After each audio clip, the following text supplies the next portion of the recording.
कभी सोचा है, अगर हमारे सामने दो रास्ते हों, एक मेहनत वाला सीधा साधा रास्ता और दूसरा जो जल्दी से मंजिल तक पहुंचाने का वादा करे, यानी एक शॉर्टकट, कौन सा रास्ता चुना जाए?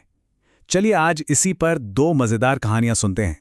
तो देखिए, एक रास्ता है मेहनत का। हाँ, उस पर चलना थोड़ा मुश्किल हो सकता है, लेकिन मंजिल पक्की मिलती है। और दूसरा रास्ता है शॉर्टकट का, जो देखने में तो बड़ा आसान लगता है, पर क्या पता आगे कौन सा खतरा छिपा हो। तो चलो आज दो लोगों की कहानी से समझते हैं कि कौन सा रास्ता आखिर में सही साबित होता है। तो हमारी पहली कहानी में है नीरज, जो बड़े प्यार से छोले कुलचे बनाता है, और उसी का एक चचेरा भाई है दीपक, जो नीरज की तरक्की से सच कहें तो जलता है।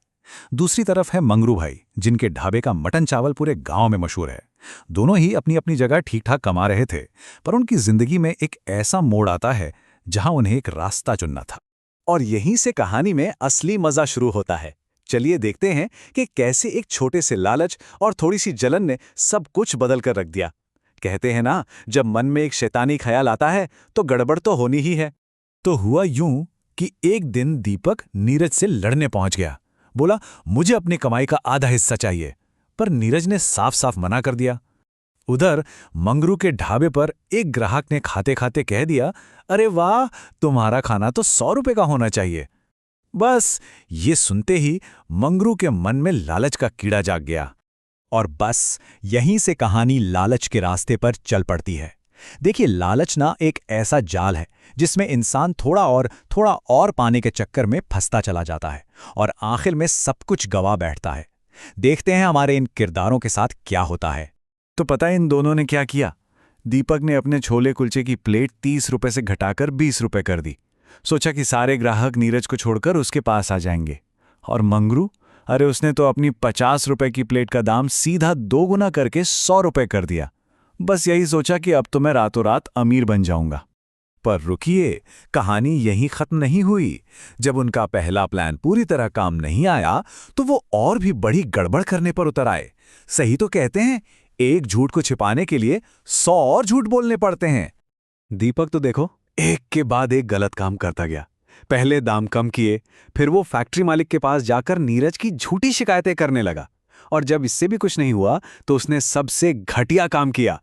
चुपके से नीरज के छोलों में ढेर सारा बेकिंग सोडा मिला दिया ताकि उसे खाने वालों का पेट खराब हो जाए। कितनी बुरी बात है ना? उधर मंगरू का भी यही हाल था। दाम बढ़ाने से ग्राहक कम हो गए और उसका खाना बचने लगा। तो उसने क्या किया? बासी मटन को ताजे में मिलाकर बेचना शुरू कर दिया। और हद तो तब हो गई जब एक शादी के बड़े ऑर्डर में पैसे बचाने के लिए मटन में सस्ता वाला सोयाबीन मिला दिया। छी! पर हमारा हीरो नीरज इन सब से बिल्कुल अलग था। उसने लड़ने झगड़ने के बजाय अपना दिमाग लगाया। उसने छोले कुलचे की जगह गर्मा-गर्म छोले भटूरे बनाने शुरू कर दिए। और पता है क्या हुआ? लोगों को वो इतने पसंद आए कि उसके ठेले पर पहले से भी ज्यादा भीड़ लगने लगी। अब बारी थी नतीजे की। भाई, जैसा काम करोगे वैसे ही तो फल मिलेगा। चलो देखते हैं किसके हिस्से में क्या आया। दीपक का प्लान उसी पर उल्टा पड़ गया। जब फैक्ट्री के मालिक ने वो सोडे वाले छोले खाए तो उनकी तबीयत भी बिगड़ गई। मालिक को शक हो गया और उन्होंने बड़ी चालाकी से दीपक से ही सच उगलवा लिया। बस पकड़ा गया चोर। और मंगरू, शादी में मेहमानों ने एक ही निवाले में पकड़ लिया कि मटन में तो सोयाबीन मिला है। बेचारी लड़की के पिता की तो सबके सामने बेइज्जती हो गई। मंगरू का झूठ सबके सामने आ गया। देखिए, दोनों का अंजाम बहुत बुरा हुआ। दीपक को फैक्ट्री के सामने ठेला लगाने से हमेशा के लिए मना कर दिया गया। उसकी कमाई का जरिया ही छिन गया। और मंगरू को नाराज ग्राहक का हर्जाना चुकाने के लिए अपना प्यारा ढाबा ही देना पड़ गया। अच्छा, बुरे लोगों को तो सजा मिल गई, पर हमारे प्यारे मेहनती नीरज का क्या हुआ? चलिए अब देखते हैं कि सच्चाई और मेहनत का इनाम कैसे मिलता है। फैक्ट्री का मालिक नीरज की ईमानदारी और नए छोले भटूरों से इतना खुश हुआ कि इनाम के तौर पर उसे 100 रुपए दिए।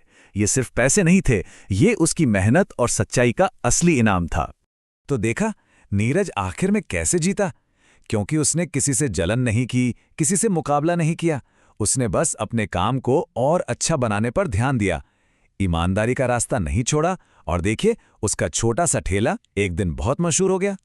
और बेचारा मंगरू, जब उसका सब कुछ लुट गया तो वो रोते हुए बोला, काश मैंने लालच ना किया होता, आज से मैं हमेशा ईमानदारी से काम करूंगा। पर अब पछताने से क्या फायदा जब चिड़िया चुग गई खेत।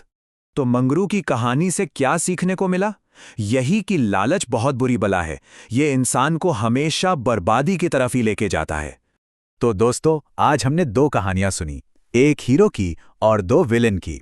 अब ये सोचने वाली बात है कि हम अपनी कहानी का हीरो किसे बनाना चाहेंगे, नीरज को या फिर दीपक और मंगरू को। याद रहे, अच्छा बनना है या बुरा, ये फैसला हमेशा अपने ही हाथ में होता है।